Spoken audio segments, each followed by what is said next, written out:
का लिबास ओढ़ के सामने नहीं आया, बल्कि इन मदरसों के अंदर पढ़ने वाला और पढ़ाने वाला शाह अब्दुल अजीज मुहद्दिस दहलवी मैदान के अंदर कूद गए और कहने लगे, उमर सुन ले, हम मुसलमान वो है जिन्होंने गैरत मावनी माओ का दूध पिया है, हम अल्लाह के नबी को मानने वाले हैं, हम उस दीन को मानने वाले हैं जिन्होंने हमें इज्जत दी है और हम दीनी किताबों का इज्जत करते हैं। आपका दावा ये है कि हम तौरात को आग के अंदर फेंकेंगे और कुरान को आप आग के अंदर फेंको, जिनकी किताब चल जाएगी वो झूठा और जिनकी किताब बच जाएगी वो सच्ची है। सुनो, हम तुम्हें ललकारते हैं, हम तुम्हारे इस सवाल को दोहराते हैं, आप भी अपनी तौरात को सीने से लगाओ, हम भी अपने कुरान को सीने से लगाते हैं, आप भी कूद आग के अंदर कूद जाओ, हम भी आग के अंदर कूद जाते हैं। तो वो काफिर भागने लगा, लेकिन ने कहा, इंसान क्यों भाग रहा है? अभी तक तो आप चिल्ला रहे थे और मुसलमानों की गैरत को ललकार रहे थे, अब तुम्हारी गैरत कहाँ मर गई? तो उस शख्स ने कहा कि हाँ, मैं इस तौरात के अंदर कोई ऐसा पाउडर लगा के आया था जिससे आग इसके ऊपर असरअंदाज नहीं होती, और अब मैं जब मेरी जिस्म की बारी आई तो मुझे डर है कि कहीं शाह अब्दुल अजीज मुहद्दिस दहलवी आग के अंदर कूद जाए और इसे ही सलामत निकल जाए, क्योंकि कुरान सच्चा और सादिक है।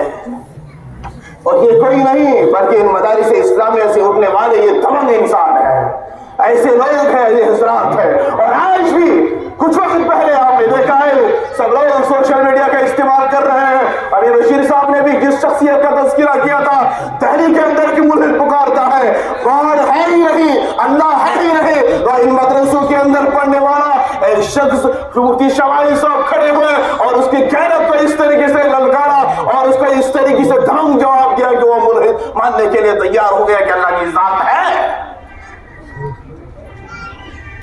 मुसलमानों, ईमान वालों, अल्लाह ने हमें गैरत वाला दीन और वो दीन दिया है जिस दीन पे हम मर मिटने के लिए तैयार है। ये सच्चा दीन है और अफसोस तो उन मुसलमानों पे होता है जिनकी उंगलियां इन मदारिस के खिलाफ उठती है, जिनकी जुबानें तो इन मदारिस के खिलाफ उठती है। आप नहीं जानते मदरसों के अंदर होता क्या है, कहां से तलब आते हैं, कभी तो खाने के लारे पड़ जाते हैं, लेकिन खुदा रहा हम इन मदारिस के तलबा और तालिबात से कहते हैं अपनी सहाबा की तारीख दोहराना, अगर भूख लगे तो पेट से पत्थर को मारना, लेकिन किसी के सामने वाले नहीं करना।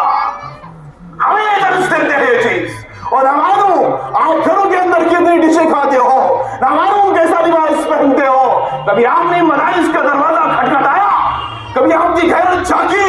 इन मदारिस के अंदर इस्लाम का तहफ़्फ़ुज़ होता है, कुरान का तहफ़्फ़ुज़ होता है, दीन का तहफ़्फ़ुज़ होता है। अगर ये मदारिस ना होते, खुदा पाक हमारे घरों के अंदर आज कुरान मौजूद नहीं होता।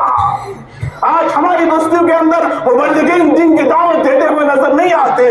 इसीलिए शायर कहता है, खबर दे रहा है मोहम्मद का उसवा, क्या आसान नहीं है मुसलमान होना।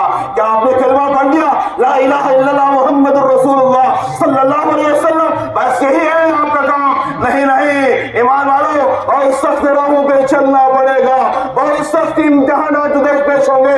कभी तो आपके ईमान का इस तरीके से इम्तिहान होगा, जाओ मुसब्बिर रज़ी अल्लाह तआला अन्हु का इम्तिहान देखो।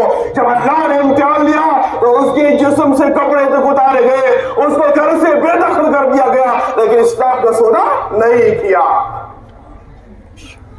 कहां से इन मदारिस के अंदर पढ़ने वाले आते हैं और इन मदारिस के अंदर पढ़ाने वाले, खुदा पाक की कसम, अल्लाह रब्बुल इज्जत जज़ाए खैर दे इन पढ़ने और पढ़ाने वालों को, इस तरीके से गुजारा कर रहे हैं। लेकिन ईमान वालों से कहते हैं, हाथ छोड़ कर कहते हैं, ईमान वालों आप परेशान ना होगा, कभी भी कोई मुल्हिद पुकारेगा, हम मैदान के अंदर कूद जाएंगे, हम तुम्हारे ऊपर कोई भार नहीं महसूस करना चाहते हैं।